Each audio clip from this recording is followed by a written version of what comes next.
Which part, old man, that ain't got time? Shake your head.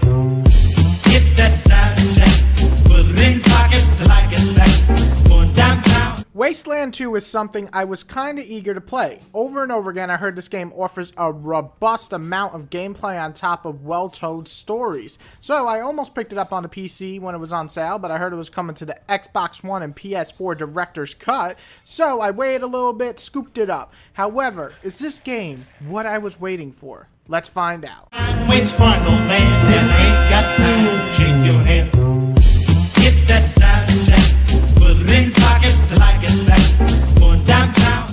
Big. That's the very first word that comes to my mind. It offers so much at once that it might be overwhelming, but once you get the hang of it, you can really appreciate what it gives. There's plenty of gathering and loot and buying and upgrading and so on. On top of that, we're looking at a game that offers a minimum of 40 to 50 hours of gameplay, and that's something that you expect in this type of game, and they deliver. Atmosphere-wise, this game gets it right. You know, the title being Wasteland, you expect big areas of just desert and death in Arizona. Also, everyone is dressed the way you expect. A lot of cowboy suits, radiation suits, and such on really make this game, this atmosphere, this world really come together. And people can really appreciate that aspect. Also, the voice acting is added to this game in a lot of sense. There's large blocks of text that are now fully voice acted from the previous version that came out, bringing to life some of these otherwise static characters. I always enjoy voice acting, especially when well done, and it doesn't really disappoint here. However, to the bad, there's not a lot to care about. Hours upon hours of playing, I cared about no one or anything. No one said anything that actually brought something to the table that intrigued me. I really was bored a lot of the time with the conversations and the voice, with the voice acting without, I don't think it really mattered in this case.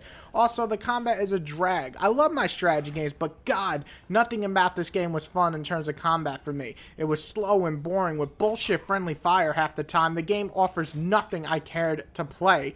It was either too slow or nothing special to watch. On top of that, really bad hit detection half of the time, and even on high percentage shots. The game was just more annoying to play than fun, and this comes from a huge XCOM Fallout fan. The difficulty spikes. Some parts are super easy, while others randomly decide to be way too tough at weird spots. You start off in areas with easy creatures and you expect bosses to be harder. That's how games work. Not random enemies just bullshitting and being super strong around weaklings. This could just be me, but I found this game to be unfair. This could just be me, but I found this game to be unfair a lot of the time.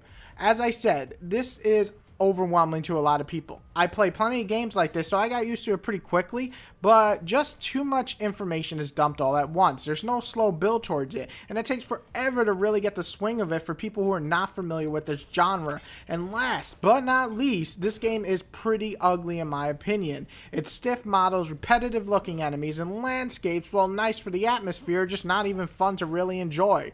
Overall, this game could really use an upgrade in graphics between the director's cut and this, because they hardly look different from comparing them online. Which part, old man, that ain't got time? Shake your head. Get that side check. Put it in pockets till I get back. Going downtown. Listen, I was very disappointed in this game. If it wasn't for the fact that I could be objective and subjective in my reviews, I'd lower this score even more. So I can really understand some people eating this game up. The love of the genre is easy to see, and I can easily see people giving us an 8 or a 9 out of 10. So listen to me when I'm saying this is my review and my opinion. This game is not for me, obviously. It's not a horrible or bad game, but as far as enjoyment level and overall what I thought of it, I just didn't think it was that fun, and I found it really dull and repetitive, and I'm going to return this game probably on Tuesday. So I'm going to give this a 6 out of 10 from my personal perspective of playing Wasteland 2. Now, does that mean everybody should agree? No, I do encourage a lot of people to rent this game and see if it's your genre type of game, and if it is, this game offers so much content you're going to eat it up. But people that are on the fence that liked XCOM and Fallout, you might want to check this out on a rent first, because I certainly love those games, and this game did nothing for me.